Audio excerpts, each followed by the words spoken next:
కడప జిల్లా బద్వేలుపల్లిలోని నల్లమల అటవీ ప్రాంతంలో కాశీనాయన ఆశ్రమంలో నిత్య అన్నదానం జరిగే ఆశ్రమం ఉంది. దాన్ని ఈ అటవీ జోను, టైగర్ జోను నిబంధనలకు విరుద్ధంగా ఉందని అధికారులు కూల్చివేయటం జరిగింది. నిత్యం ఎంతోమంది అక్కడ అన్నదానం జరుగుతుంది. అక్కడ నిత్యం ఎంతోమంది భోజనం తినటం గాని అది చేస్తూ ఉంటారు. అయితే ఈ ఇది ఎప్పుడో చాలా కాలం నుంచి కాశీనాయన స్థాపించిన ఆశ్రమం. దాన్ని ఇలా నిబంధనల పేరుతో దాన్ని కూల్చడం అయితే జరిగింది. అక్కడ చాలామంది అడ్డుపడినా గాని పోలీస్ ఫోర్స్ పెట్టి వాళ్ళు కూల్చివేశారు. అయితే ఈరోజు లోకేష్ గారు ఆయన ట్విట్టర్‌లో ఈ నిబంధనల పేరుతో ఈ కూల్చివేతలు ఇవి చాలా బాధాకరము. నేను ప్రభుత్వం తరపున క్షమాపణలు చెబుతున్నాను. అలానే త్వరలో నా సొంత నిధులతో అక్కడ అదే ప్లేస్‌లో మళ్ళీ భోజనానికి అన్నదాన సత్రాన్ని మళ్ళీ నేనే నిర్మిస్తాను అని ఆయన ట్విట్టర్‌లో బహిరంగంగా పెట్టడం జరిగింది.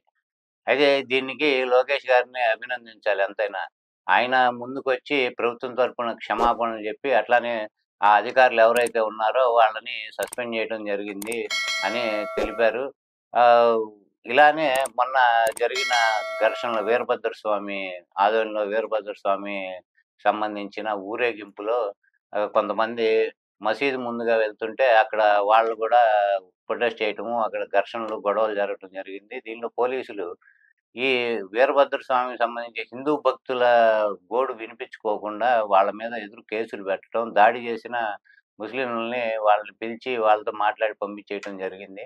ఇలానే ఇక్కడ గూడా అధికారుల ప్రవర్తనని దృష్టిలో పెట్టుకొని వాళ్ళ మీద కూడా చర్యలు తీసుకుంటే బావుంటుంది లోకేష్ గారు. ఎందుకంటే ఎక్కడైనా ఈ రకమైన మతపరమైన దాడులు ఎవరు అడగరు. హిందువుల్లో చైతన్యం లేదనే ఉద్దేశంతో చేయటం అనేది చాలా విచారకరమైన విషయం.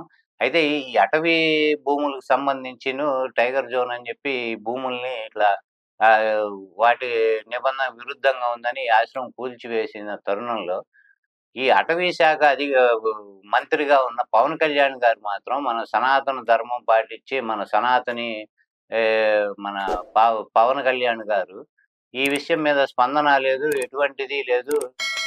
ఆయనకి సంబంధం లేకపోయినా లోకేష్ గారైతే ఈయన మీద ట్విట్టర్ పెట్టి ప్రభుత్వం తరపున క్షమాపణలు చెప్పడం కూడా జరిగింది.